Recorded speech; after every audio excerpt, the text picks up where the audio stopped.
hardcore team deathmatch.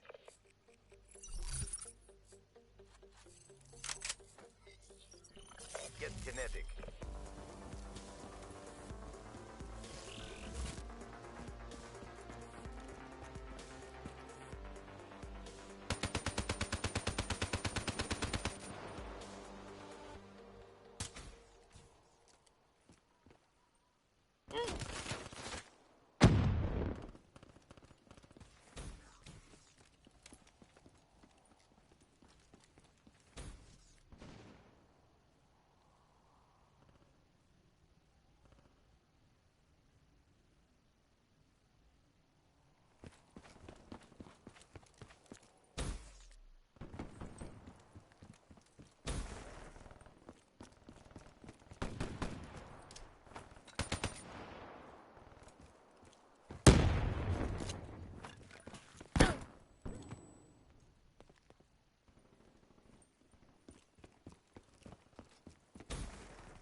Friendly HCXD deployed.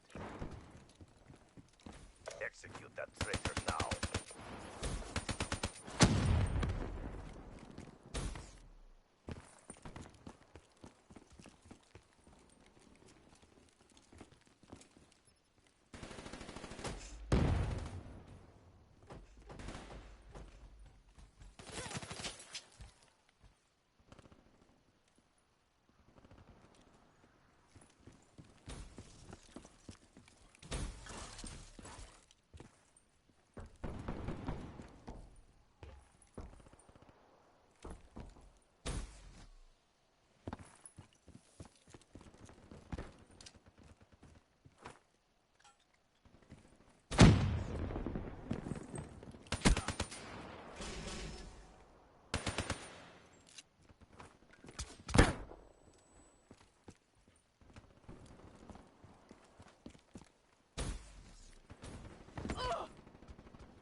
Hellstorm inbound.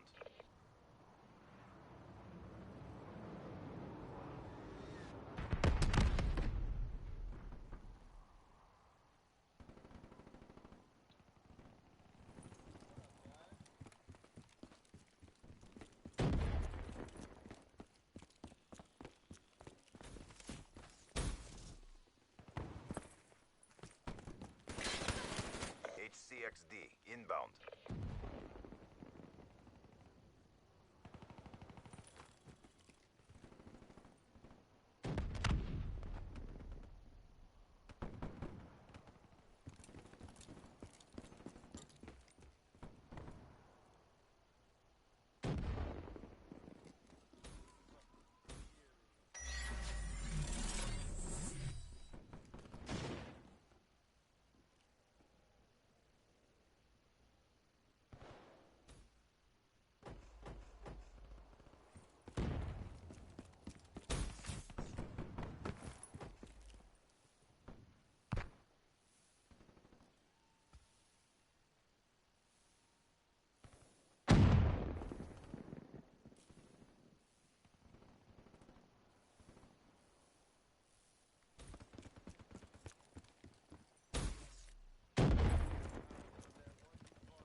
You're letting down the pact.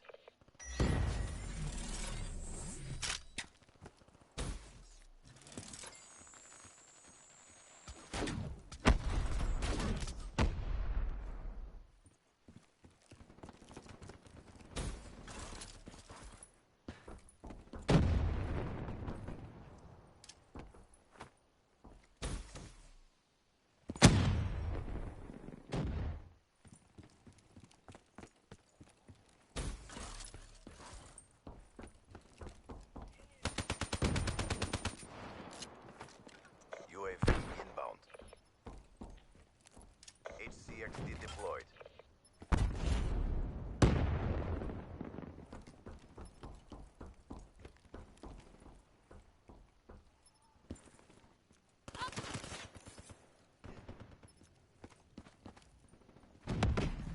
Execute that traitor now.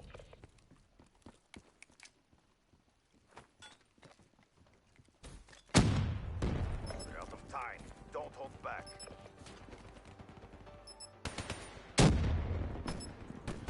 Execute that traitor now.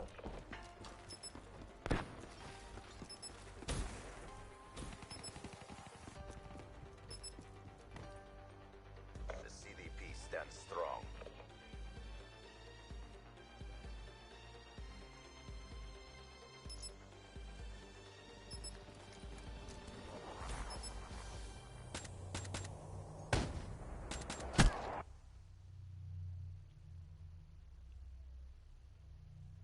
With these upgrades, you never stood a chance.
Back again?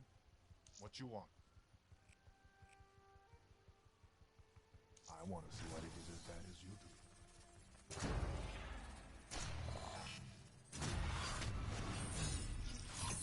Nice. Seriously nice.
hardcore team deathmatch.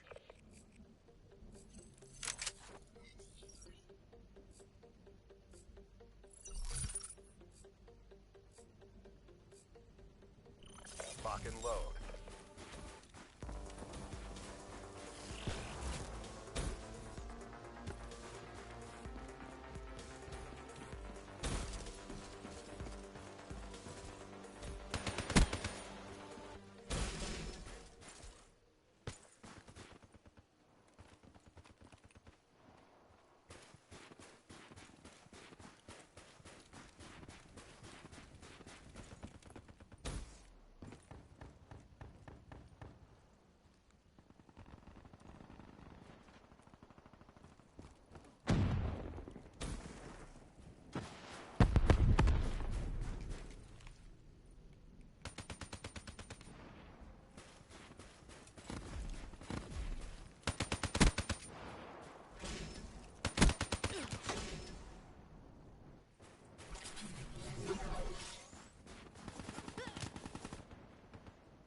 Friendly UAV inbound.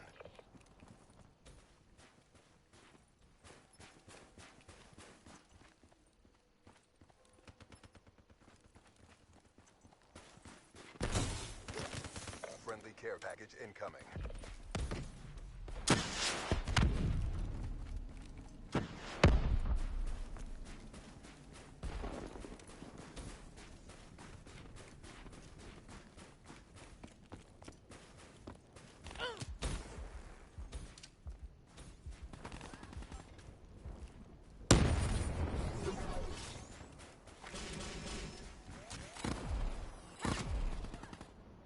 Be advised, hostile UAV incoming.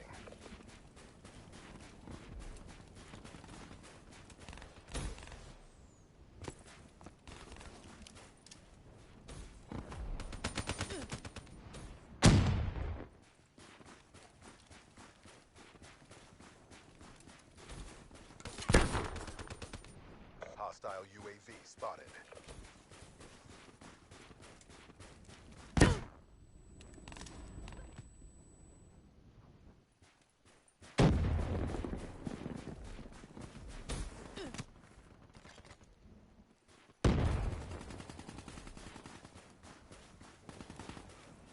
That's a 6-6 and a kick for that SOB.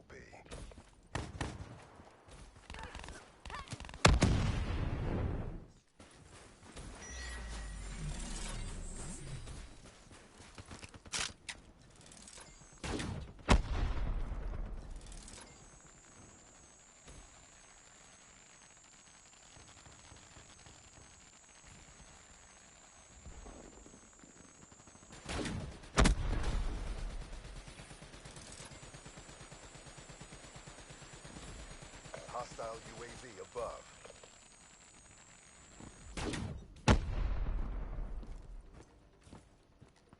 Hostile care package overhead.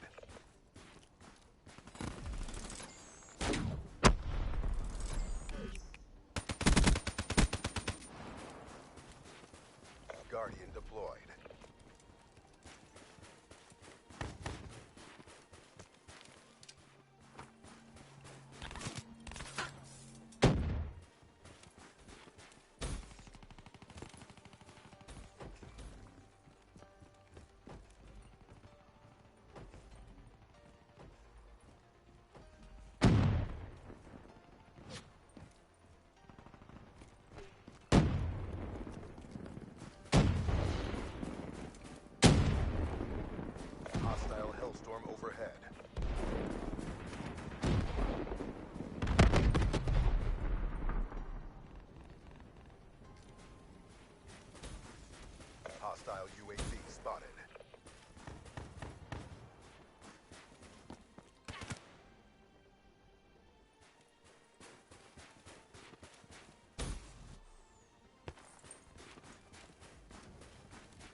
care package overhead.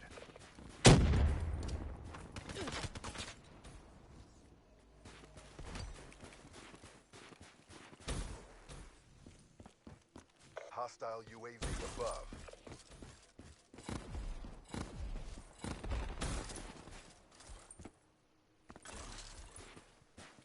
Be advised, hostile Cerberus inbound. Hostile care package overhead.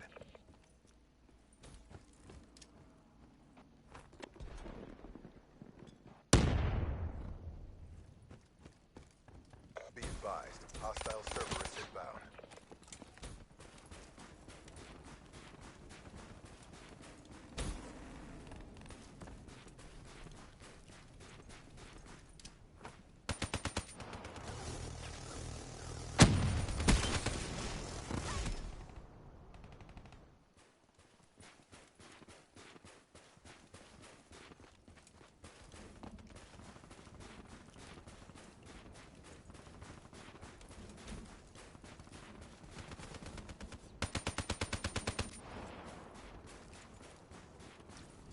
Too much hangs on this. Commit.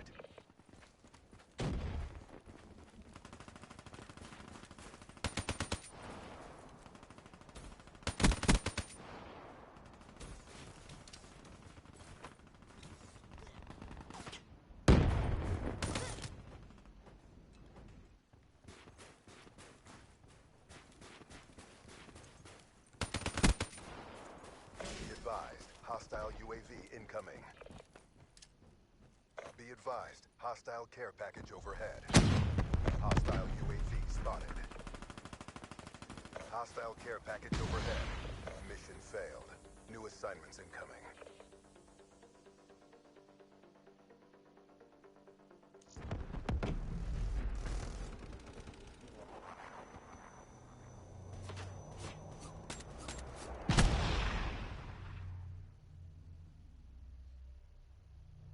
Get back to boot camp.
Hardcore team deathmatch.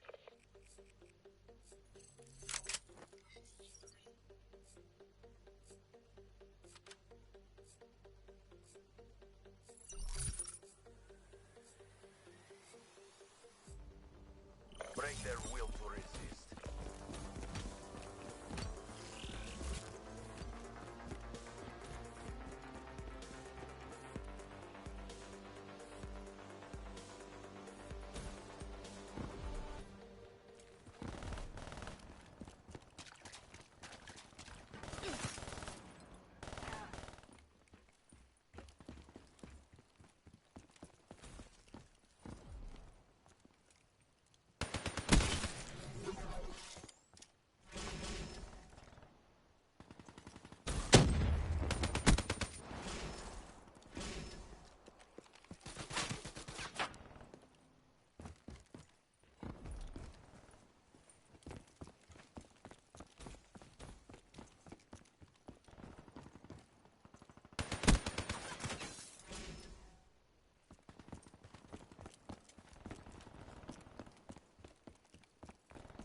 Execute that traitor now.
Hostile UAV spotted.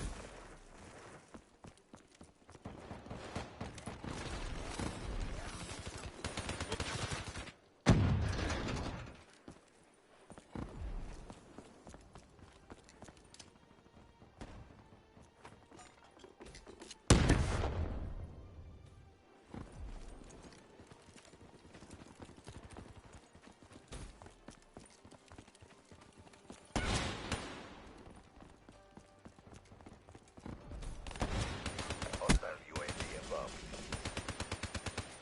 Be advised, hostile care package overhead. Be advised, multiple hostile care packages inbound. Be advised, hostile UAV incoming.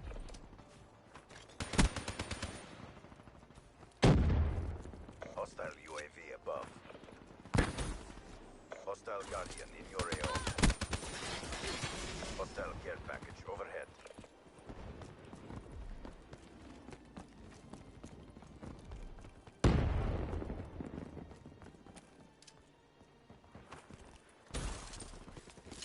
Friendly UAV inbound.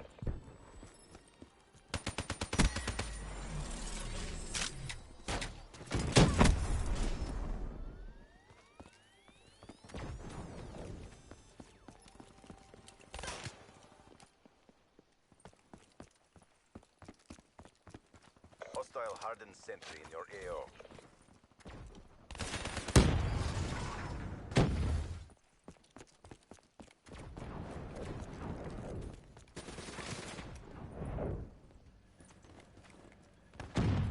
You're losing, CDP. Switch it up.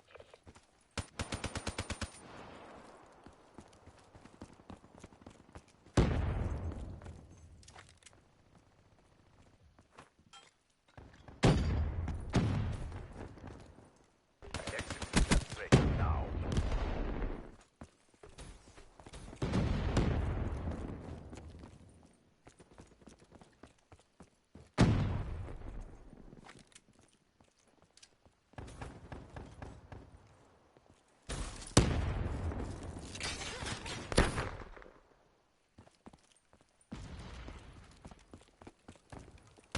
Execute that traitor now.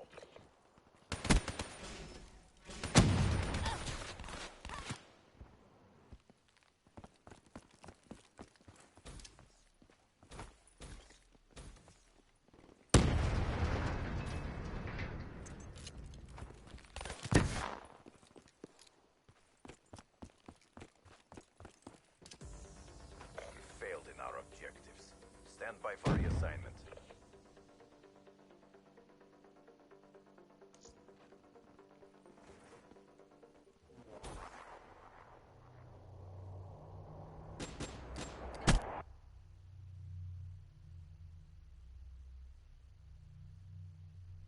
You ready to quit?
Hardcore Team Deathmatch.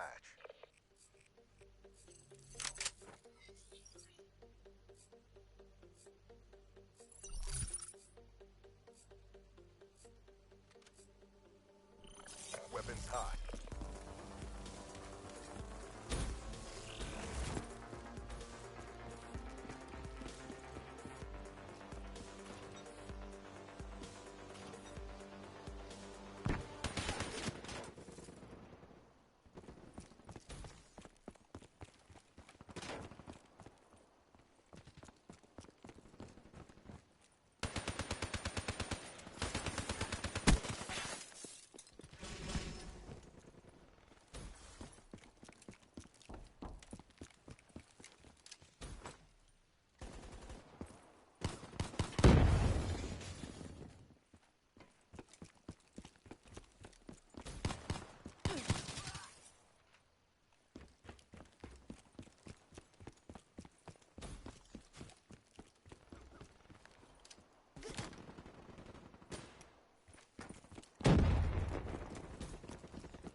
Friendly UAV inbound.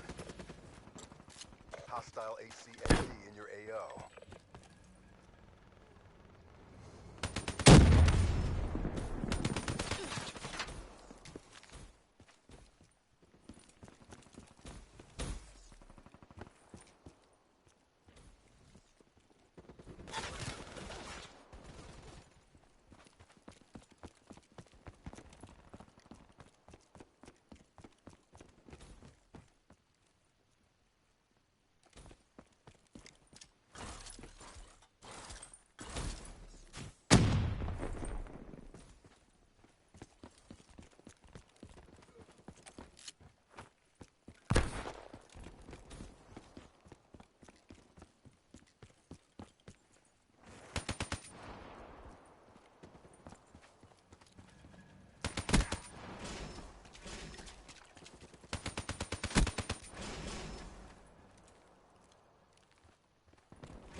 UAV inbound.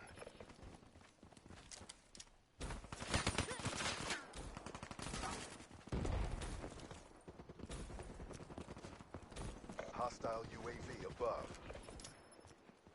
We're winning this fight. Hostile counter UAV above. Radar is down. UAV inbound.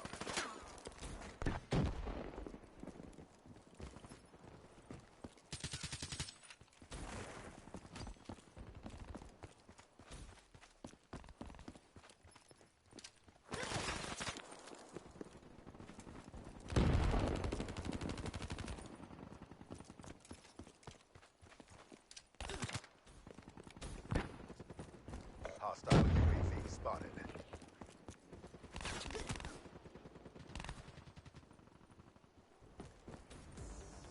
There's no winning this. Black Ops RTB for debrief.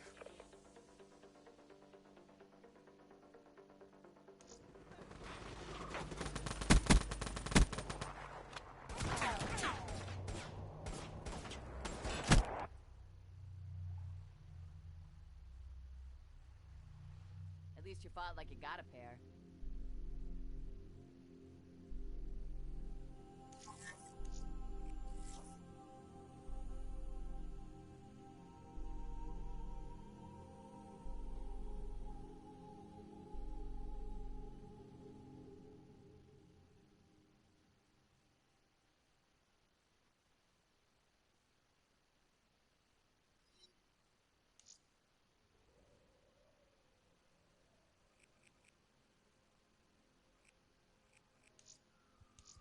You better open it up.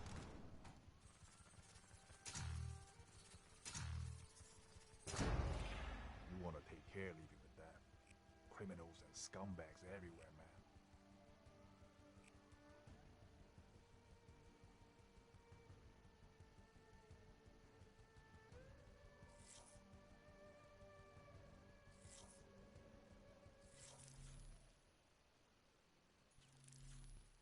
Enable flanking all the way towards the backside of the map, and he's just going to try to play his life here. Thankfully, though, for Killa, he does have that active camo to challenge. Yeah, and while Clayster's teammates are trying to push over towards the radio tower, I thought he was going to hit middle map there for a second, but he's going to try to trade this player out near the back tower. He's able to back up as DT, they have control of the hardpoint. Let's switch over to Diabolic. He's about to have his heat wave, and he's playing inside the hill for his team. It's a slaying advantage slightly in favor of Dream Team, and that's typically where they perform best in these hardpoint game modes. If they can have Killa hold his own, that is where it mainly works out. Killa's still trying to be a nuisance back at that shed area. Thankfully, because he's doing this, he's keeping multiple phase players there, keeping their attention near that objective, giving opportunity for two of his players to flank all the way to the outskirts to get that kill right there, which was Sender down onto Clayster, taking him off that power position. And we were just talking about this, how if you're able to hold the anchor for these third and fourth hard points, you essentially get the spawns for both of them. It could be a nice 120-point swing in your favor, but you want to rotate early enough for Bunker. So it looks like DT, they will be able to hold on,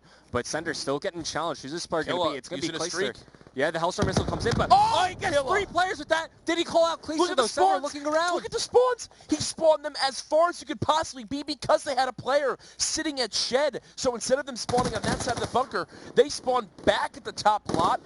Clayster doing what he can to stay alive. They've actually made the most of this break, and somehow FaZe get a clear-cut break, and it's led by Clayster staying alive and back satellite. That is definitely a situation you want to highlight when FaZe still have an opportunity to get these last 20-plus seconds of scrap time. Yeah, exactly that. Clayster stays alive. The Hellstorm missile, I'm not sure Killa even saw him, but Killa is continuing to perform here. 19 and 13 after that. Still has the Lightning Strike to play with as FaZe. They're making a good case to hold early position here. The heat wave gets popped. I'm not sure if it hit anything, but Diabolic will be able to pick up both kills after that, as ZT will hold on to their early position. They could really build a lead off this hard point. If there's one thing that stands out to me right now, it's on FaZe attach. 5 and 15. Triple negative, uncharacteristic from him. But you expect him to begin to turn things around as this game goes on, right? Yes, DT, they're up right now. They're doing well. But if Attach begins to wake up, if Subslate begins to go back in their favor, they can run away with this kill. It does kill his teammate there with the lightning, but they've got a Purifier inside the objective from Chino. He's spinning around. He's actually not going to connect with anybody. So if FaZe can lock down this hardpoint for the next 30 seconds, they should be able to tie this game back up. Oh, that was rough for DT, man. The team kill comes in. Two players die before that. And now it's going to be FaZe as they break into the hardpoint. They're trying to lock down lockdown control attached. He's going to find his way back inside. These are big close for him to make. Looks like the camo was popped there, but he's able to find the kill after. Now he has his own purifier, but with 10 seconds remaining, can he get this kill? Not going to use his purifier here as FaZe. This is a good 10 seconds for him to get. This will definitely keep the game within reach. FaZe do what they can to keep this one back within 20 seconds, but at the end of the first rotation, it is still a lead for Dream Team. Keeping it close is what the name of the game is right now for FaZe, trying to bring things back. You expect some of these specialists to begin to be used on this hardpoint, maybe even on that mansion hardpoint. Clayster's now brought out the sight. He's got one to his right, picks up that kill, but gets taken down by Diabolic, who's on that far back flank. Unable doing what he can in middle map. It's not going to happen there.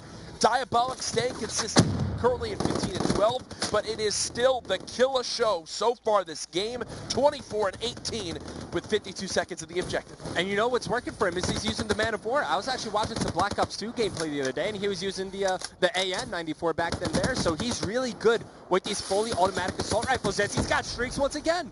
Same story as the first time around in this middle hard point. Attach now has earned a dart of his own. FaZe keeping things close again, though. It seems like they keep, going down by 20, 30 at a time. They bring things back. Enable now with 2 streaks. Oh, there's going to be Hellstorms raining down from the sky. Enable trying to stay alive so close to that Cerberus. If he gets the score, it'll work. There it is. Stays alive for the hard point points, gets the hard point secured, and now he'll have a Cerberus. That could be the tool FaZe need to finally give themselves a lead in this game. Something I've noticed that FaZe started doing since they always ban out like the HCXD car, they're using the dart more and more often in a game mode like Hardpoint. What do you think of that? I mean, on a map like this where there's so many, you can just fly high above the hard points and shoot straight down, I definitely do enjoy it. Unable staying alive. He's got some help from his teammates there who was just watching down from top kitchen. I believe it was Attach who made the play of White Lambo. FaZe are now beginning to find some their bearings in this game. They're up by 10. They've got streaks to work with. Killa. Only thing remaining is a lightning strike. He knows his player down low. Diabolic does get that 2-piece there. What a start to this series as well, as it's FaZe who's going to relinquish the lead back to DT. Okay, so a tied game essentially going into this next hard point. You have Sender laying down some fire over near the half wall. He does have a sight to use. A lot of abilities available for both these teams. Killa has his camo, Diabolic has his heat wave. Attach has his own ability. So the Zuma, I think Zuma's using camo there, but it's going to be Enable inside the hard point. The lightning strike comes in. It does take down Enable. Takes down 2, as now it's going to be DT pushing forward. I'll be the first to tell you, Killa's done a great job of his streak so far this game. Yes, he had 1 poor lightning earlier on, but for the most part, he's been getting the job done. Enable not going to connect with anybody with that lightning now, or that Hellstorm, sorry. When do you want to see the Cerberus get brought out? It's tough. I think you want to... This would be a good hard point for it, but there's only 30 seconds left. That's the thing. I'm not sure if it's that great over near the rocks. Maybe you could throw it down near the middle of the map. Yeah. Bunker could be good if you're just controlling it to zone out one of the doorways. All right. 161 to 158. FaZe still narrowly in the lead. Sender's going to do what he can to stay alive on this outskirts area. Did Zuma spot him? Doesn't appear so. Oh my gosh. Sender, you can make a huge play for your team. You've been quiet so far this game. There's one. He's just going to continue to stay alive. Make sure FaZe have to worry about him back here. You can see how passive Attach now has to play. He's just holding an angle. Dart's been brought out by Enable. Here's that tool you were speaking about earlier on of how it could be used. All right, well, do you like that decision to just suicide it, get back and being able to move around? The thing is, like, you're going to hold on to the scrap points anyway. There's a good chance that nobody from DT is even going to find you, so why not use the dart? And it actually makes himself a bit more useful around the map. He's going to try to make the most of it there with a kill on Killa near middle map. Chino having to watch his flank because of that kill from Enable, and he's actually picked up the AR. Sender as well. Goes for the third. Enable. The 3-piece to completely shut down the mansion push. FaZe up by 30-plus seconds now. There have been a couple coordinated plays from both of these teams that have definitely made the difference. FaZe impressing me more so far on this bottom satellite hardpoint. As I say that, though, finally it does look like DT have pushed FaZe out the hardpoint. Yeah, but everybody in this game right now, they need to start thinking about the next hardpoint. We're moving over to the bunker. Oh, it's Cerberus DT, time, too. This is going to be such a late rotation from them. Chino so far pushed forward. He needs to make some of these kills just to hold some position in rotation for his team. As you're saying, the Cerberus has been called in. FaZe with early control of bunker. This could be everything for DT. You couldn't have a better setup for FaZe Clan right now. They have every tool you could ever want. They're inside the objective. They have a player controlling it as well. The sight has now been brought out. It's the Cerberus doing what it can to hold. There's 1 kill. Spots a second up top as well. That's going to be the sight trying to challenge. Cerberus does get hit by an EMP. The sight comes flying out. He's going to get some shots down. Not going to get the kill on it quite yet. They're continuing to hold. It's Enable with 3 with the Cerberus. FaZe now just 40 seconds away. A Purifier's been brought out, and it's the hopes of Dream Team collapsing to specialists, to streaks. It's a massacre as FaZe are up by 40 seconds. And look how far DT are being pushed away from the hardpoint phase. They're not going to be able to win on this hardpoint, but they're going to come pretty close. And it's set up like these that set FaZe apart from the rest of the teams. You see it in CTF as well. Heatwave gets popped. Enable's only able to grab one. DT get the break. But look, there's only 5 seconds left. FaZe have done the damage they need to. They could just contest a little bit on this middle hard point and potentially win the game off bottom mansion. Clayster's now in a power position at the fire pit area. We'll see how much fire he can rain down from here. It's still a 40-second lead for FaZe Clan. As DT runs the spot, there's another dart now being thrown around. Oh, Diebok was about to earn his Heatwave. Killa just earned his active camo. He's going to pop it and immediately gets burned. What's going to be attached inside the hardpoint. Now, this middle one, such a tough one to lock down for the full amount of time, which is essentially what DT need to do, but they just need to put it out of reach. They need to control it to like 13 points and then win the rotation to Mansion, and they could still win this game. That was such a sick play by Zuma. There was 2 players in the power position at Shed. He got 2 kills from middle map, popped his camo, flew out, challenged the player, got the kill. That gave Enable the opportunity to get in the hard point, put 5 more seconds on the board. Yes, DT, they're doing a great job of locking this one down. But as you know, DT can't win the map on this middle hardpoint phase, staying contested. You mentioned it is doable from DT. Center the first in this new objective. He gets 1 kill, challenge comes in. That Man of War so good from that range. That's 2. He needs to stay alive, get the help from his teammates, but he's only using an RK5. He didn't have time to reload.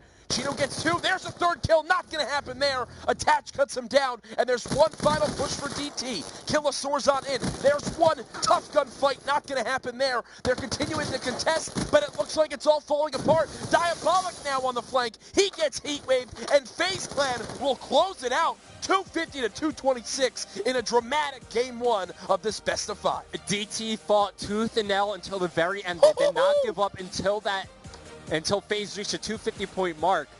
They played well, they hung with the best of them, but in the end, FaZe, I love my job.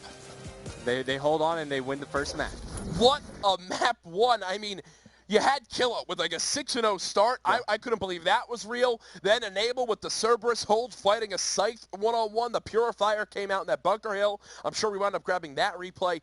I mean, you saw individual plays throughout that map, right? Even Sender right outside Satellite. Clayster staying alive at Satellite that one time. Attach getting multiple darts in that middle hardpoint. In the end, though, it's FaZe narrowly winning. I feel like DT recognized that, like, that was one they definitely could have taken. Oh, yeah, it was so close in that match in hardpoint. I think it's the fact that, you know, maybe if they even have the top side spawns going into that one, a lot more manageable. When you're fighting, you know, pushing up from the rock spawn, you're forced to that little front doorway. And you saw Sender. How tough is that gunfight when you're challenging that player behind couches? Really tough for DT at the end there to break, but they almost made it happen. But now going into future maps, maybe you decide to have Killa run that Man of War full time. Hey, he definitely was impressive with it right there. Got that tip from his teammate Sender and Chino as well. Zuma, 32 and 39 with that AR. Enable, really man. Made a lot of his pressure felt, but Enable, 40 and 26, 11 defense, most time in the hill as well. Legitimately led in every statistical category you could. Monster game 1 from him, MVP-like performance from Enable. Woo, there was a lot of talk about with that one. I see Maven and Mr. X already chatting on the couch. Let's throw it over to them for their thoughts. Thank you, gentlemen. Yeah, incredible game 1. Yeah. Back and forth. Killa came up in a big way. Unfortunately, you know, you saw Enable on the other side dropping bombs. But we talked beforehand. Yeah. What's the important hard point? The one we always take a look at where you usually get a big chunk of time is going to be bunker. The first clip I want to look at is actually going to be, I believe, the rock to bunker transition here. It's when Killa ends up getting a 3-piece with the Hellstorm. Yeah, this is when he calls in. He's going to get 3. And you heard Revan and Jack talking about the fact that basically Clayster staying alive in the back. Like, this could have turned into a huge, huge chunk of time for DT. They could have really put this one away. They're not able to because Clayster just holds his stuff in the back of Satellite. Yeah, Clay just kind of wanders around, gets lost in the back of that Satellite area. He's able to stay alive. He was on the mini-map for a while in the back, and you saw, I think he just ran around in circles, just pretty much around one player, and he was able to just buy himself a lot of time for his teammates to get close. He picks up some kills. They were able to pinch and get control of the hill. Yeah, I mean, they didn't get a ton of time, but they basically broke in and stole 15 or so seconds that they shouldn't have had. And this clip's going to actually extend in the rotation here into bunker. So I just want to see how things kind of went down here and what stood out for you that really cemented this bunker hold. You saw all the kills coming in early from the side of DT. Diabolic and Killa going huge. Yeah, Killa had a fantastic game. I believe it's Killa's birthday today, too, I believe. Happy birthday. Happy birthday, Adam Killa Sloss. you're going to see it's DT with a very strong hold here. I mean, just look at his score compared to everybody else's. 21 and 13, currently on a 4 streak. Well, at that point, now what's funny to talk about is it was Killa. Well, it's a team kill right there on Diabolic when he uses streak. Well, it was Killa early, which was a big part of it, but it was Enable late. At that first bunker hill, Enable was 11 and 13. Now let's go to the second bunker setup, and you're going to be able to see the difference here. Is Enable, I mean, what is he sitting at now? 27-21. 27 and 21. You know he ends up erupting even more than that. This is when he took control of the Cerberus. They had to pull out a Scythe to try and deal with it. Even after the Scythe shots comes in, it ends up getting several more kills here. 3 kills coming from him controlling that towards the end. And then once the Cerberus goes down, they bring out the Purifier, and you see Attach here just wasting so much time, a solid 10, 15 seconds. And then, I mean, you see the guys on DT, they start spawning out over towards half wall. Just not good for them. But the streaks, I mean, you saw they were really a big part of the game. I know in hardpoint, streaks are a little bit hit or miss. Sometimes they can be used really effectively, but you saw Killa make some big plays at the Hellstorm. Didn't turn into a lot because of Clayster's positioning. On the other side, when Enable got that Cerberus, I mean, it went huge. It locked down so much bunker time. It was such a huge distraction. I mean, that, you almost that was used kind like of a sentry gun where you kind of control it, move it to the area you want, and then he was just stationary with it, just firing down shots. And I think we'll see more players start to do that. And I even don't understand why players don't take control of it, get it to a position they kind of want it in, and then get out of it. Yeah. At that point, I mean, right? And then just use your gun and start picking up more streaks as well. Well, Revan made a good point. You know, he's like, maybe they'll use it in bunker because they can zone out a side. Yeah. That's what you saw. That side was basically entirely held by a Scythe. When it would get EMP, there'd be one player that kind of rotate over the rifle and try to put some shots down. The Cerberus, what did I say? Scythe. Scythe, oh, yeah. Cerberus. The Scythe is what they pulled out to try and deal with it. It didn't work all that effectively, as you saw picking up 3 more kills after that. But coming up next is going to be Search and Destroy. This game 2 is where you mentioned you thought if DT had a chance to maybe make a difference here, to come alive a little bit, this is where they would bounce back. I think it's probably going to be the uplink. I'm expecting FaZe to have a pretty big game too. Yeah, I think these next 2 are the ones you could see DT making some noise in this series. They need to win at least one of them. They do. They do need to win at least one of them. I believe FaZe gets 2 3-0s last week as well. So FaZe, one of the hotter teams that we have in stage 2. So I think this Search and Destroy game number 2, you're going to be looking at Cinder. How does he play? Killa as well. 2 very strong Search and Destroy players. Can't discredit Chino as well. DT has a pretty strong S&D game. That's true. Now, guys, quick reminder while we have a little bit of time here before we hop into the Bam Protect. You've got a couple events coming up here in quick succession. Next week, there is going to be a delay to the Pro League. So we're going to have a week just off in North America. Just North America, because traveling for these players, some have to leave Tuesday to get to France for ESWC. So next weekend, we'll have an incredible event there. I believe it's Optic, Rise, and FaZe heading out to deal with the Juggernauts from Europe. Yeah, you'll have Millennium and the likes of that. That's true. And then on the other side, we're going to talk about, it's going to be MLG. That's going to be coming up at the beginning of June. The MLG event open at Anaheim, $100,000 on the line. All 12 North American teams from the CWL are going to be present. I think it's 96 open teams. Spectator and VIP passes are already on sale. When you're looking at the team passes, I think that's 8 Eastern, 5 Pacific, that you're going to be able to purchase. So I don't know what time it is now exactly. We're probably like 40 minutes. Act like you won't pull your cell phone out and look at the time. 4:33. 4:33. Wow, it's actually pretty close. It was a half an hour. 27 minutes until those are going to go live, and then you'll be able to purchase team passes for. And with the way MLGs have gone in the past, you want to be on the website refreshing it as they go up, because they go pretty quick. That's very true. But before we hop into Game 2 Search and Destroy, for you new viewers out there, whether you're watching on Twitch or watching on the live event viewer, let's take a look at S&D 101. Search and Destroy is an elimination-based game in Call of Duty Black Ops 3. In this round-based mode, the teams are divided into either attacking or defending. The attacking team's objective is to either eliminate all of the opposing players or to detonate one of 2 bomb sites. The defending team's goal is to either eliminate all of the opposing players while defusing any armed bombs, or stay alive within the entire 1 minute 30-second time limit. After each round, the teams switch roles and their objective changes. Players only get 1 life per round in this best of 11 game mode with no respawns. First team to successfully complete their task wins the round and scores a point. Score streaks carry over and build between rounds. The first to 6 round wins takes the game.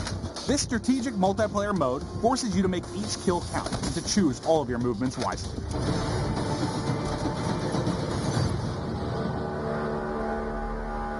All side, and we are back. Just giving you guys, again, new to it, a little breakdown of Search and Destroy. Sorry about the little bit of delay we've had here. I think there was just an issue with one of the players getting into the lobby, but we should be started here shortly. Let us know on Twitter, who do you think is going to take this series? Do you see DT mounting the comeback after a close game one, or does FaZe continue their hot streak as they've been looking, I mean, untouchable, at least early on here in Stage 2? You got to think FaZe continues their hot streak. I mean, they just looked so good at the beginning of Stage 2. I mean, you definitely put them in your top, 3, 4 teams. Yeah. I think, with Elevate, I feel like they're kind of like slipping down a little bit. Envy kind of like on the way up. I figure that's like your top 4, your Envy, FaZe, Optic, Rise. And it's early. I mean, that could change. That could shift. Definitely. I tell you what, though, I don't think it does for a while.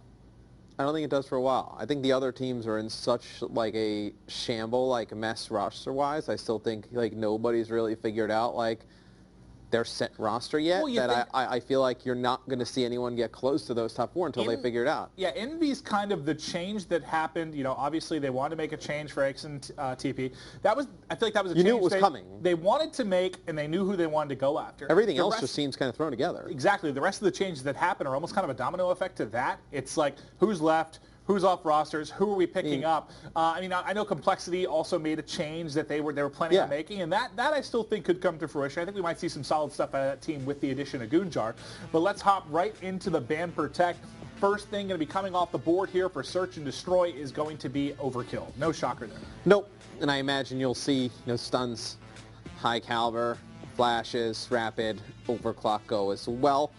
Well, you got. Wonder if we see the SVG go against FaZe. You're going to see the Shiva go. We've seen Chino pull out the sniper, but I wouldn't want to deal with attach. Yeah, so I wouldn't be surprised if they maybe target Thermal or target the SVG. It's hard to target Thermal, though, when these guys will all pull out the Varix. I mean, we've seen them actually use the PO6 with the Varix if he needs to. He's going to be sniping in some capacity, you think, throughout the course of this one? Without a doubt. I think if the sniper rifle is there, and even though Overkill's gone, I fully expect Attach to at least have, a sniper in his hand for 1 or 2 rounds. You're going to see high caliber go. Rapid fire is the one that we're just waiting for to go off the board. I imagine it'll be one of these 2 players to get rid of it. And if you're DT, you kind of want to wait it out because, if Enable bans that, it opens you up to potentially get the SVG out of play if you want to leave it in. Do they target an ability? Like, do they get rid of like a kinetic or a camo? Or do they end up going after? They get rid of like an HC. I mean, they got rid of HC in game 1. Do they get rid of HC again here? Kill is telling Cinder exactly what he wants him to do right now. That much I can. And Cinder doesn't do anything. So anyway, well, we'll get into the specialist draft. I don't think anything came in at the end. No, it didn't. Okay. No, So maybe there was nothing else they wanted off, or Cinder may have been grabbing a glass of water. Yeah, if you may as well get rid of something or protect. I mean, you don't want to protect anything at the end. That's kind of dumb because I would have protected something just for the fun of it. Nobody else could do. You gotta pick something, anything. Right? There's no reason to protect in that moment. Well, you're gonna have for sure camo, Heatwave, Kinetic. Yeah, those 3 are kind of your tier 1s are all going to be used. The question is then, is it going to be Overdrive, Glitch, Vision Pulse? What'll be the next one? Looks like Zuma's already going with Overdrive, so that kind of sets up the side of FaZe. You know what they want to go with. Between Killa and Cinder, that's where you're going to have something get changed up a little bit here. We'll see if they decide to mirror match, if they want to go with an Overdrive as well. I like Overdrive on this map. There are some maps where I don't love it on something like Infection. Why do you like it on this map? It's just small, man. You can hit some wall runs. You can get, like, let's say you go across top middle, you can almost hit the top broken really, really quickly on the offensive side. I feel like you can get to some scary spots. It's smaller. Yeah. That Overdrive boosts you to a better position, I think, than something like maybe an Infection for me. So what was it? It's Overdrive and Glitch? Kinetic at the end. So Killa goes Glitch, Cinder goes Kinetic. So Glitch and Overdrive are the 2 differences. Yeah. I think on this map, in particular, I'd prefer Overdrive here. Yeah, same. I mean, I think this is one you can use Glitch and do some nice things on baiting and switching and whatnot. You try and get some vision over at the B bomb site. You glitch back. Or you get some cover again. Like or you peek it. You try and get a kill. It doesn't work out. You die. You don't use your glitch. So what was that? You do that was towards the end, like round 10 or something. We saw that. Some in the weird first play. series. But we take a look at the 5 maps that are going to be played over this series. Obviously, map number 1 in the books already. It was a FaZe win, 250-226. Got a Breach Search and Destroy coming up next, followed by an evac uplink. Breach CTF will be game number 4 if needed, and then obviously, if needed, Infection S&D to round things off. Do you think we see any of these last 2? No. Actually, it won't be this game. If DT takes them, it's definitely going to be the uplink if they win it, but no, I think it's a 3-0 for FaZe. I do. I'm feeling the 3-0. I think this is the map that if DT was able to steal one, they would steal this. All right, well, I think DT's a very good uplink team. I kind of agree with you. But over the course of these next 2 maps. Yeah. If they win the S&D, I will not admit that you're more intelligent than me. If they win the uplink, you have to admit that I'm more Since intelligent the person than you. who calls Fringe Freight. Well, Freight was a great man. Big fan of it. It's pretty good. It's pretty good, man. We do have a IW title coming up next. Maybe there'll be a remake of Freight. I loved it. I apparently call it out all the time. But Breach, Search and Destroy, we'll take a look. The B-bomb site obviously going to be your heavily targeted site here. We actually saw a lot of action towards A really early with Thunder Thieves. If you're on offense and you can get like a good A push at the beginning of a game, it really kind of throws the defense off because usually they only put one guy over there. Maybe they don't even do it. Maybe they go 3 mid-map, one over a B. Luminosity pushed it against Thunder Thieves did first round. 3 or 4 times. Yeah, and they did some nice things over there. I think you can put some good pressure over the A bomb site. They got smacked over there. Who? Luminosity? Yeah, Thunder Thieves dominated them at A. Yeah. No, there was one round where Saints went directly through the bomb site and killed 2 players. Maybe one. They were collapsing. They didn't do very many good things. I didn't like what I saw. Revan has like a confused look on his face. He's like, what is he talking about? All right, we're ready for S&D. Game 2. Jack Revan, take it away, guys. Thank you, boys. Great stuff there. As they mentioned, obviously Team Pass is going on sale soon, Revan. As we're waiting for this game to start up, obviously we got to make sure we're all set. Would you be down to team together? No. Oh, all right. Well, I thought I would at least have a chance. I mean, no. Then again, I am the one who's actually won an online tournament in this game, while Revan remains with 0 in his overall. How many do you have in your career, though? We're not talking about the past. We're talking about Black Ops 3, which would be the game we're competing on. No, but honestly, the events coming up should be a lot of fun, right? Everyone's looking forward to ESWC. Everyone's looking forward to, obviously, MLG Anaheim. I think a lot of people are excited to hear those big crowds again. I think it's safe to say ESWC and Anaheim are the 2 that are most widely regarded as the best crowds in COD. The French crowd goes crazy, man. Yeah. Those guys are some of the most passionate Call of Duty fans out there. It's going to be a great event without a doubt. But, Anaheim's only like an hour drive from us, so we're definitely going to be there. Oh, we'll go ahead. We'll gander on over, maybe play, maybe pick up our team pass in, 20 minutes? You just heard Maven and Mr. X mention it. You want to be there. You want to get involved. This is going to be a huge open event. MLG always does a great job. I mean, I was at Worlds back in October in New Orleans. That was a fantastic event as well. Really looking forward to being there for that one. We did have someone drop from the lobby, so we should be able to get, I believe it's Clayster back in. Not only is he dropping off of maps, he's dropping out of He was that scared to play Breach. He knows he's had a rough pass. And he didn't want to even have to worry about falling off. But no, he will get right back in here. We shouldn't have to do the Banner Protect or Specialist or anything. He selected everything. He just needs some time to make his classes because that's the phase where he dropped out. So as long as he's able to make, those 5 classes, hopefully he's got Afterburner on. Yeah, he'll be good. He should be all set to get back into things. I love casting Breach because it's one where I think we've seen some of the most flashy snipes on some of these maps because picking a player off top green is not nearly as easy as it seems. And then on the reverse side of things, picking a player off the construction AC vent is not easy at all. Replays being one of the better players. You mentioned how that would be a huge hole for Luminosity when they just played that last match because typically it would be Replays getting that first kill, first blood, staying alive, somehow picking players off spots where only their head can be seen.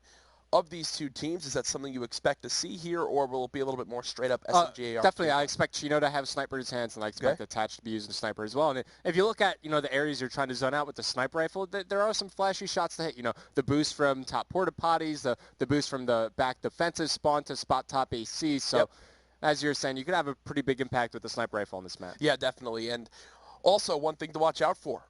Those A executes. You mentioned how in that last map, how there were some clear-cut rounds that were won by winning control of Palace, getting that bomb planted. Is that something that's going to come into play here on Breach? Also, that top mid-map control, flooding right out, challenging right away. Is that going to be a statement round that these guys try to do earlier on in this game, or will they just play it a little bit more methodically, a little bit more passive, try to just play around getting a first blood? All questions you got to bring up. Twitter has been very active today, and people excited for the future of competitive COD. I've been reading a lot of stuff, people cracking up at the banter that's been going on. It's been good stuff so far today. We'll go ahead and quickly get back to this specialist draft and get directly into the game. Yeah, and, talking a bit about pushing the A bomb site on this map, I feel like you always need some sort of presence near the middle of the map. Yeah. Because there are 2 angles you can get from mid-map. One's right outside the broken AC vent, and one's outside of the lab ramp. That you could just get a clear line of sight on the player that's planning on the backside of the A site. So if you have somebody that's able to at least force that player out of position, middle map, then it makes playing at that A bomb site a lot more comfortable. I mean, how many times have we seen a player sitting bottom and top broken, right? You have the guy top broken just trying to put some shots in. The guy bottom broken is just watching to make sure he can't get pushed from that low wall run area, something along those lines. A lot of communication and very hectic gameplay can go into that top middle push. Either way, I think communication is going to be key on this match. Trophies are going to be big on trying to get into that B-bomb site. Yeah. And overall, First Blood can completely open up and win a round for your team. It was mentioned how strategies, it's either you push A, you push B, or you try to make something happen middle map. There's not a lot of area you can linger around on Breach. It's very much these are your 3 lanes. Make the most of it. Yeah, it's a pretty straightforward map to play. I mean, you could get kind of fancy with the wall runs, like the one over near Palace, near that A bomb site ramp. We've seen players start to utilize that side of the map a little bit more just to have an alternate angle to hit middle map. So now, if you're really going to do an all-in mid push, you're going to have one player, like top broken looking over you, one guy push out bottom broken, set up on the AC vent, and 2 players hit the middle wall runs and just converge on the other team's side of mid. It's flashy stuff. Let's see who can get it done. FaZe versus DT for map number 2. A very close first hardpoint went in favor of FaZe Clan. DT looking to turn things around this time. Off the start, we are watching the DT side of things as they are on offense. Let me just flip through real quick. Is there anybody? Yes, Attach does have that sniper rifle, so he's going to be playing key position, and he does have that trophy to solidify his spot. You love the use of trophies on this map. Chino going for the high wall run.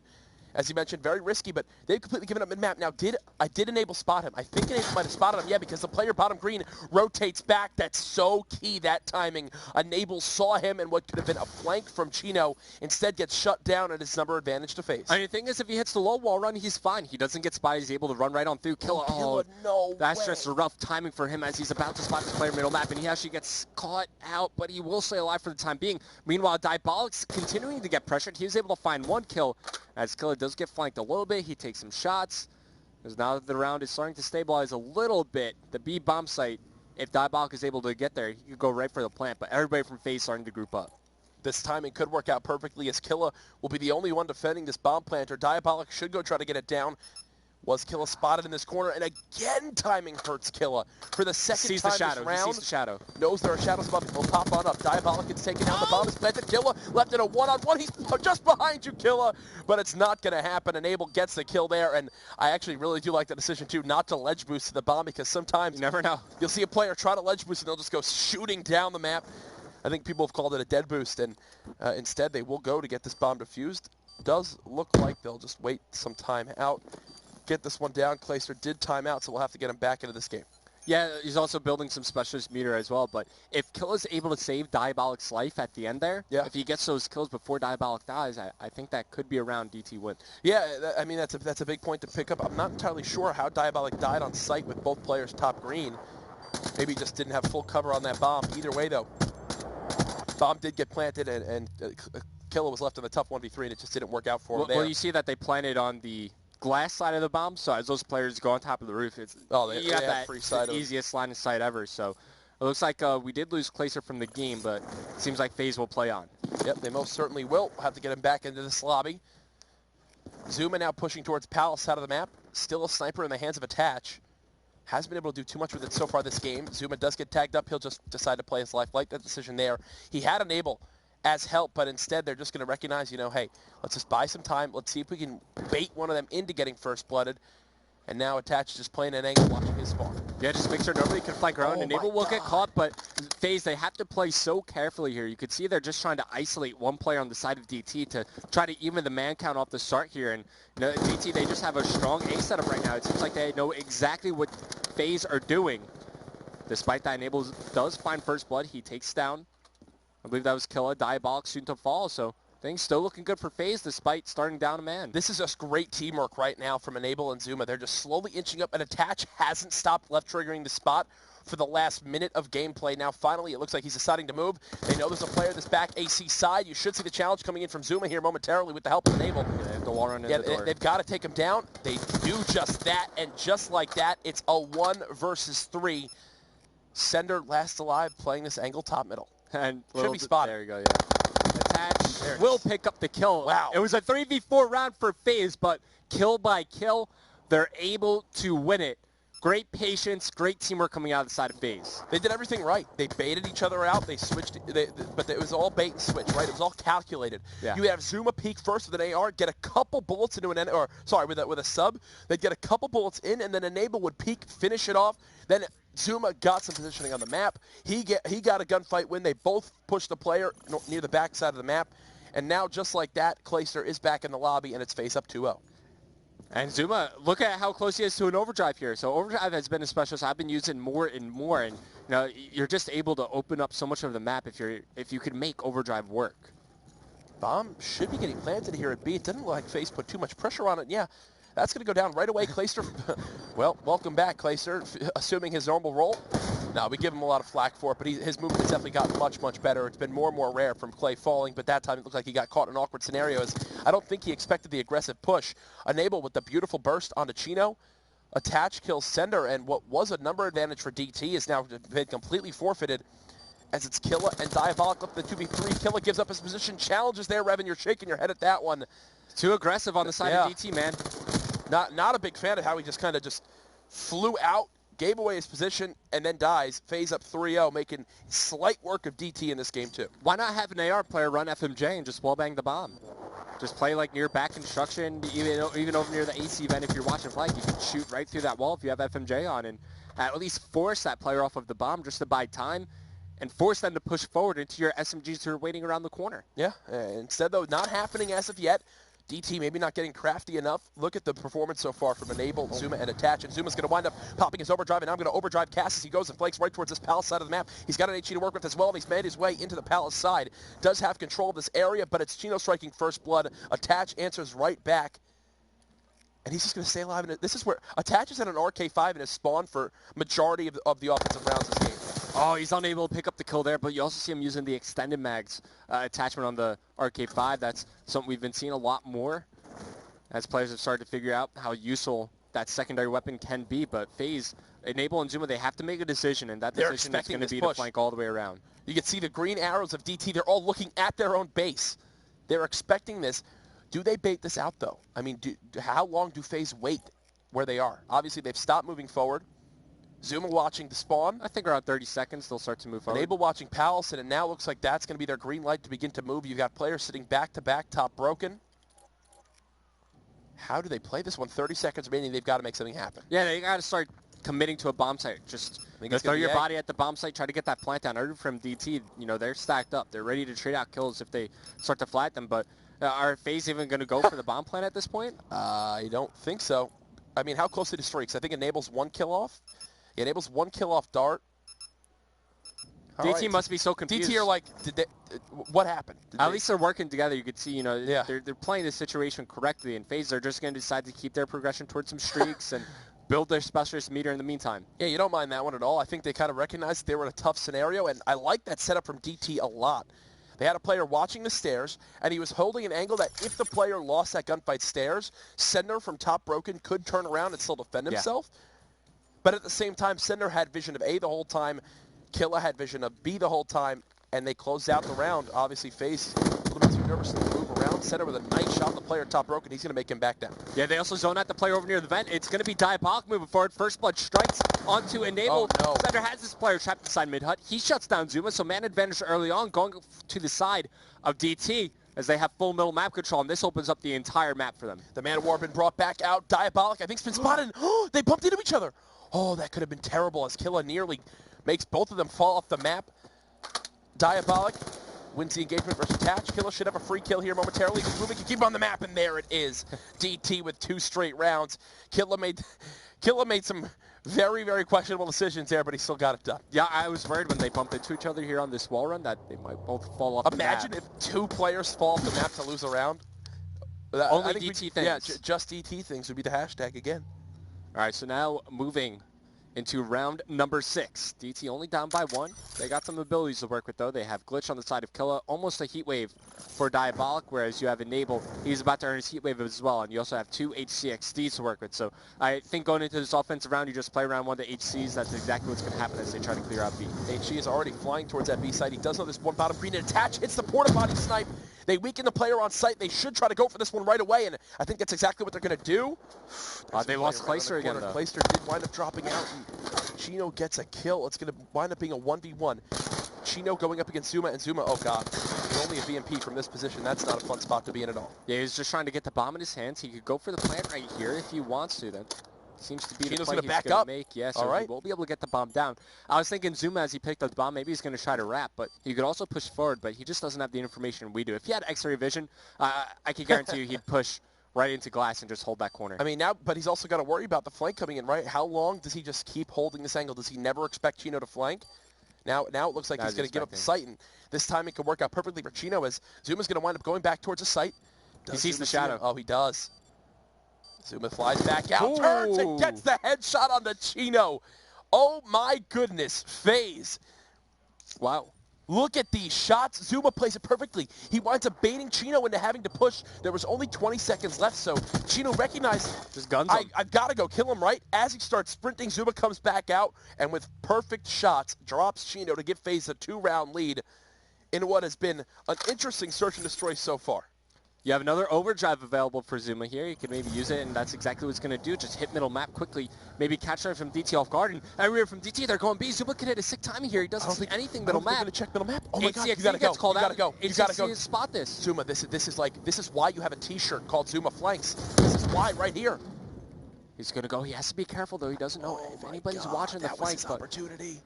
He still has a chance to make a big play happen. You got to worry about Diabolic playing an off angle here to watch that side door, and he will spot Zuma there, and Zuma's just going to back up. Clayster reconnecting now, but DT, this has been a very slow push from them. If you have to get the bomb down, there's First Blood coming in as they take down Enable. Sender from First Blood. Attach rotating back to his spawn. They're looking for Zuma. They don't know that he rotated all the way back. They're just paranoid that he could be flanking. So once again, you see everybody from DT grouping up. They're ready to play the trades. They most certainly are. Attach flying towards middle map. Zuma's there as well. They're just trying to make a play happen, and they haven't spotted anybody as of yet. They're sticking together, but I think Sender heard a player slide, and yes, he knows there's at least one down there. They're going to plant this bomb at A. DT, all signs pointing towards this being a round win and bringing this game back within 1 round. Okay. But you can't count Attach and Zuma out. Obviously, they're going to work together. You also have Zuma 100 points away from his next score streak. Attach gets First Blood on Chino for his team. Zuma's got a player just behind him. Does he check his top AC? It doesn't appear so. Sender's caught in vision of him on the A site. They know at least one player there. There's Attach. Should have the clean kill onto Zuma. There it is. DT bringing the game back 4-3 as they're keeping this game too close, very similar to how game 1 felt. Yeah, but in the end, it was a 4v3 for DT off the start of the round, right? Clayster has managed to join back, and he's on the side of FaZe, so they'll be at an even footing at the start of this next round, but DT worked that one slowly but surely. They were able to walk away with the win. So let me flip through these guys. You got Glitch, you got Heat Wave, and you see the progression around the same towards the camo as well as the kinetic armor. You have Heat Wave for Enable. You also have Attach working towards that kinetic. And unfortunately, because Clayster's dropped out of the game so many times, he just has no progression towards that active camo. Who's just hitting the bottom middle wall run? Did they spot Diabolic at all? I don't think so. He's behind enemy lines with Heat Wave. The bottom middle line, look at this First Blood onto Clayster. Nice job by him, Clay. Rough situation there, and it's Attached still in his spawn. Did Zuma get spotted by Chino? I think he had to have been. He had to have been. Chino looks like he's zoning out near mid-hut. Attached does find Senda. Kill is there to trade onto Zuma. So Zuma gets caught out in the middle. Now it's all down to Enable, but he does have Heat Wave, and he has a line of sight onto the bomb. The bomb isn't planted for him, though. Oh, yeah, they're playing towards mid. That's right. And Enable, I think he's going to have to wind up changing up how he likes to play this. I mean, do you just fly out with Heat Wave or no? I think the bomb now being defused. First engagement is 1. 15 seconds remaining. He's just going to stick it. He's going to get this defused, and that's going to be a round win for DT as they tie it up 4-4. And that's such a rough situation for Enable because, as you pointed out, the bomb was not planted for him. Nope. They had middle control early on, so that's why they decided to go over towards mid, but then they lose the player over near middle hut. Then they lose the player over near AC, and it's all up to Enable, who's in Palace. Well, it was Diabolic who won the round for his team. Yeah. He gets the kill on Clayster, good use of Heat Wave, and then kills that weakened Attach in the back of the map. To put numbers fully in DT's favor. If Attach wins at both of those engagements, potentially FaZe can win that round at a 2v2. Instead, though, it's Glitch prepared. It's Glitch ready for kill. I believe Enable's got his specialist as well. Yeah, in what could be the swing round of this game. So Attach He's been doing all right with the sniper, so he just decides to put it away here. He's about to earn his kinetic armor as well. There's a chance we see it used in this upcoming round. Oh, but Chino, he hits the snipe over the porta potty once again to open up this bomb site for DT. Attached did it earlier. Now it's Chino's turn. The two players we mentioned would use the snipers in this game, and they pushed through to green. It's play. They read the play from FaZe, right? They recognized, oh, they're gonna play one man. Oh, this top could be green. scary. If They Zuma go to moves middle forward man. and stops his plant. No, I don't think that's gonna happen. I don't think that's gonna happen. Bomb gets planted. Zuma here trying to find the trade, but center with the RK5. Now it's on to Klein Enable. If they had this M8 player in this position earlier on, yeah, I expect it, but it's not going to work out that way. Challenge comes in, center taken down. Now a 3-on-2. You still have Heatwave to work with. Only 50 players are there. Oh, no. He knows. Oh. He's got a player just above him. I don't think it's going to work out. Oh, you needed... It was such an awkward scenario, right? Clay spotted both. You needed Enable to just soar in with Heatwave. But it's not going to happen. You think if Klein and Enable were swapped positions, I think he spots both, just moves in with Heatwave, maybe enough time for Clay to get the defuse after that or push forward and trade the kills, but now DT, they take the lead. They're one round away from taking this match. It was just an awkward area. Right here is where you wish Enable just flew up. Instead, he tries to hop the bomb. Clayster was doing everything he can to zone, but Killer with the heads-up play just soars up through the hop-up, gets the kill, and then drops down to just continue to focus on Clayster. 5-4 DT, one round away from tying this series up 1-1. All right, so you're going to have kinetic armor potentially to work with here. You still have this Heatwave on Enable. You have Glitch still for Killa, almost a camo. Let's stick over with Chino. He doesn't spot anything. Does Attach bring the sniper back out? I feel like he may have been debating it, but just trying to work a little bit closer towards that kinetic. And it's going to be FaZe executing towards B. Clayster still in spawn, potentially might be having some more issues here. I'll have to get some word from admins on everything along those lines. Yeah, Clayster still struggling. The bomb, I think, is being planted by FaZe Clan. As Enable's going to go ahead and get this one down. Still has Heatwave to work with. As you can see, FaZe left in this 3v4. First blood coming in from both sides. It's going to be Sender with the first kill. Zuma backs on push out. forward. Yeah, he needs the help from Attach. Zuma with 2. That's absolutely crucial. They still have kinetic armor. They've got to force this round 11. Oh, he doesn't get the first kill. He's being challenged some more. There it is. Weakened player. They should trade this one out. FaZe forced the round 11 in what could be the most heroic S&D win if they somehow clutch this one up. It's 26 kills versus... Yeah, FaZe have defense as well on this 3v4. You know, I was worried that one Attach's kinetic armor was going to get burned almost instantly, but also because Enable didn't get his Heatwave off. Yeah. So that could also be a saving grace going into this final round. And how crazy is that? That they're going to have defense being 3v4 right now. That's just absolutely insane. And they still have Heatwave to work with. As you mentioned, that could be the heroic specialist they need. How do they like to play this? You've got Killa with that glitch. Right, and they're going to be right in a great spot to try to make this happen with Heatwave. Zuma's got to stay alive. Oh, and no, that is the worst thing that could have happened. That is absolutely the worst thing that could have happened. Attach needs to be watching construction right now. Enable could get flanked just right away. Here he goes. The kinetic armor gets popped, but he gets beat down. Zuma or Attach in a 1 versus 4. This is not going to happen. The bomb's been planted. He'll get shot in the back. Enable tries to get it done. It's unfortunate, obviously, with all the issues Clayster had there, but they've got to continue to play on. Clay tried to get back in, but in the end, it's DT winning that map 6-5. Yeah, they essentially get gifted that S&D win. But definitely rough for FaZe. Does that change your prediction now for this series? Is that going to affect the outcome? I mean, if you don't have Clayster, that's a big thing. We'll have to see what the ruling is in this one. DT, though, clutch up. Oh, my God. You can't have Zuma die first there inside construction. You really can't. Once again, it's a situation where maybe you would have liked those players to swap positions. If you have Enable playing close inside construction with Heatwave, and then he gets beat down because kinetic armor gets popped by Sender there, that was just rough for FaZe. You could see the way Zuma died, he was peeking that door to try to see if anyone was there. Well, little did he know 3 DT players were pre-aimed with ARs, so they just insta-killed walking into a trap. Yeah, he literally just got insta-killed. Obviously, Enable, you saw with the Heatwave, tries to get the kinetic armor player. Kinetic armor player beats him down for that kill to clean him on up. In the end, it's DT winning that one 6-5. Unfortunately, as you saw, Clayster having some issues there.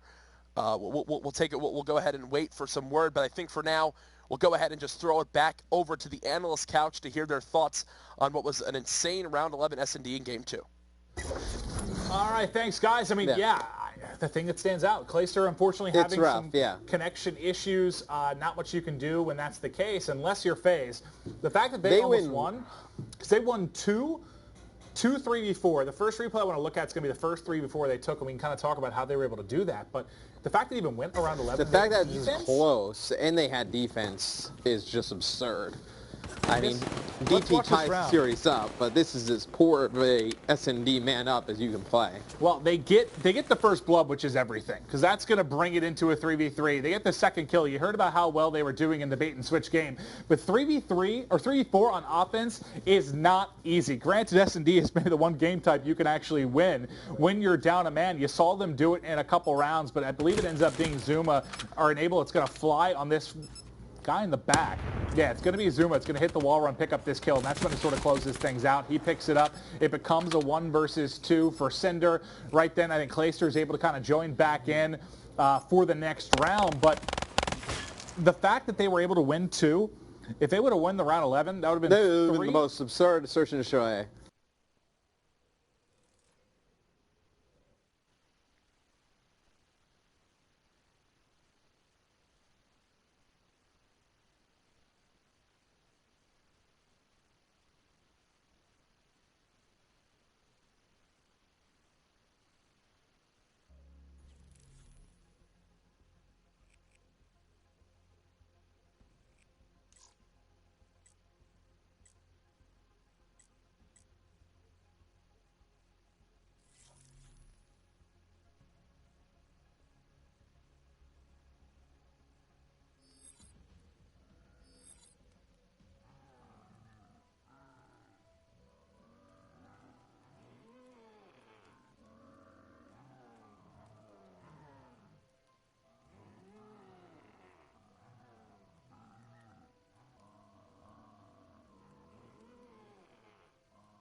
Dolos, mistress of deception and All that remains is your you sacrifice. are more powerful than he can Humanity imagine. has outstayed its welcome.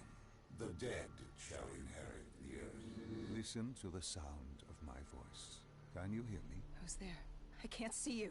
My name is Dr. Salim. We've met before. Dr. Salim. Where?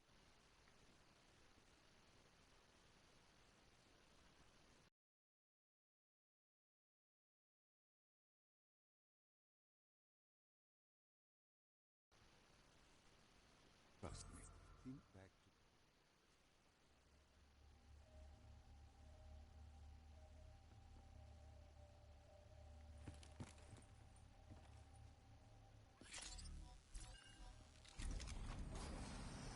The human testing lab. What awaited you there? We found the truth. The cause of the disaster. You are certain of this? We didn't have the full picture. Not yet. But this was the source. We knew coalescence was where the virus originated, but residue of 6115 in the air left no doubt. This was where it all began. When the disaster happened, hundreds of thousands died instantly. And they were the lucky ones. Because when the rest of Singapore inhaled 6115, they changed. From the living into the living dead. These test subjects, they were linked together, connected with a direct neural interface. Their minds hardwired into the central server. Hendricks didn't like what he saw. You knew something was wrong. The same tech in our own heads made us what we were.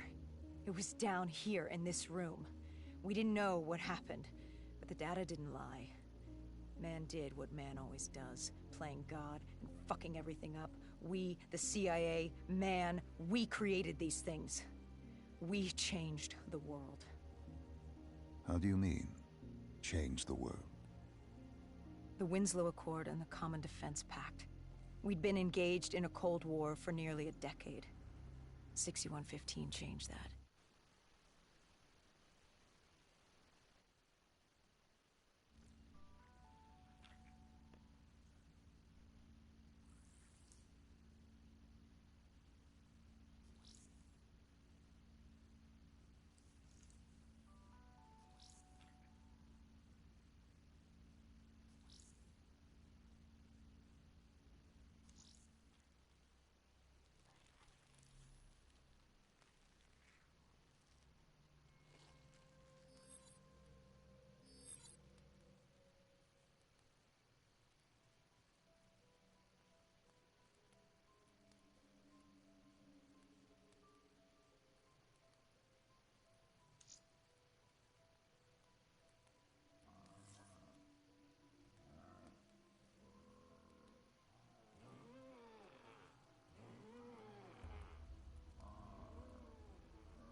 Hey.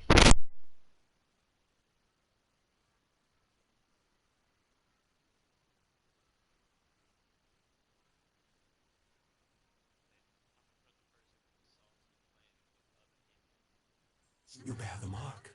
You were cursed. You must place your hand upon the stone. I can hear you. Jeez, are you the one I saw in my dream?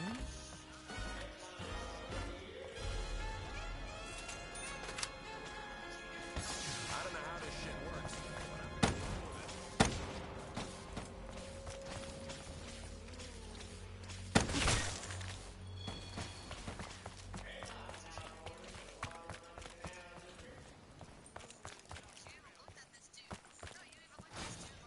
The keepers are here. They have begun their dark work.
Your world, as it was, is still here. It's shifted slightly, wrenched from its rightful place.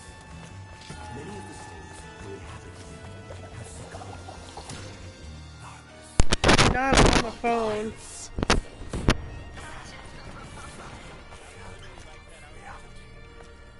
I'm not on the phone. In this stinking shithole. Do you know what I speak of? Here we go. A ritual. Or they just don't feel like talking.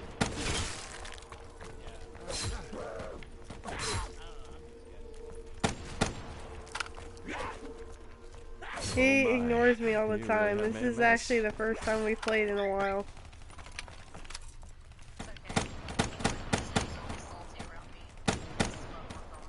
So, at least you don't have him yelling at you.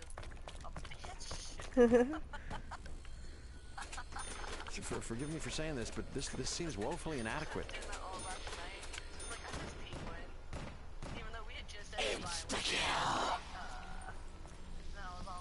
He was my friend. Possibly my only friend.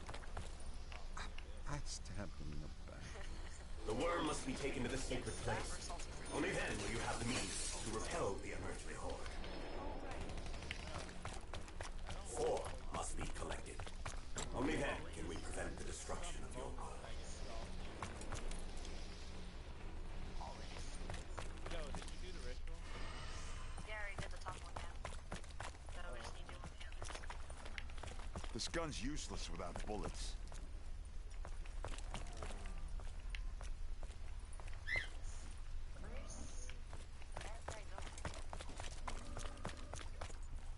Where's the last song?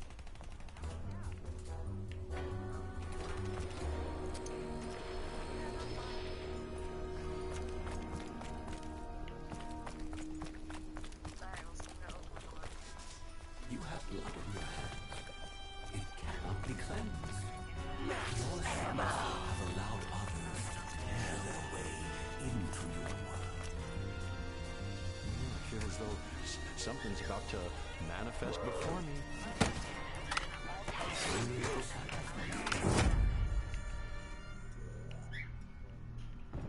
That freaking Batman song.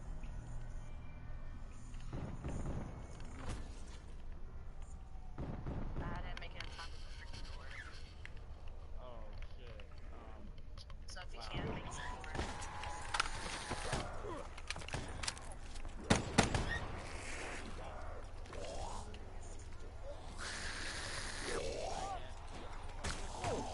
Cutting this a little too close.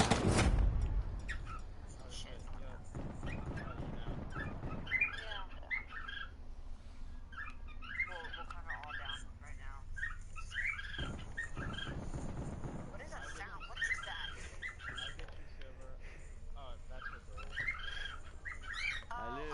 I live, if only to die another day. It's not part of the game. I don't know what's happening. It's unknown. You don't need to be on What? You wanted me to kill you slow? Yeah, I got the door. Door down here. That's a positive. We need all the positives we can get. I got it. Don't worry about it. Already got it. This thing looks tougher than my mother.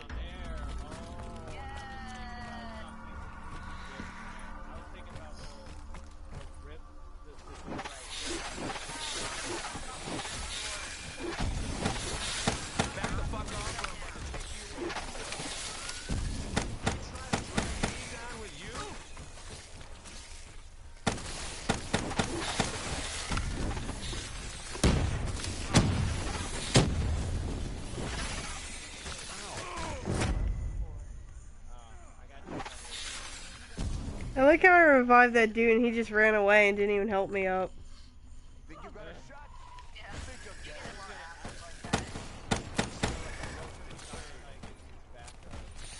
Okay, so you got the first hit. Saw us go down and you just stood there, right? Next time they go down.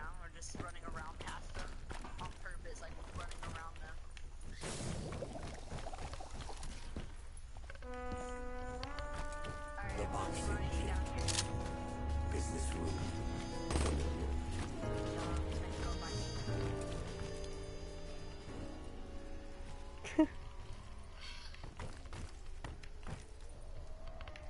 Oh god.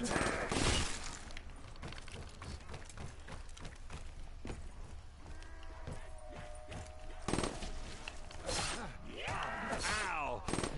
That really stung. Your sacrifice has been chosen. I've never heard of personal space.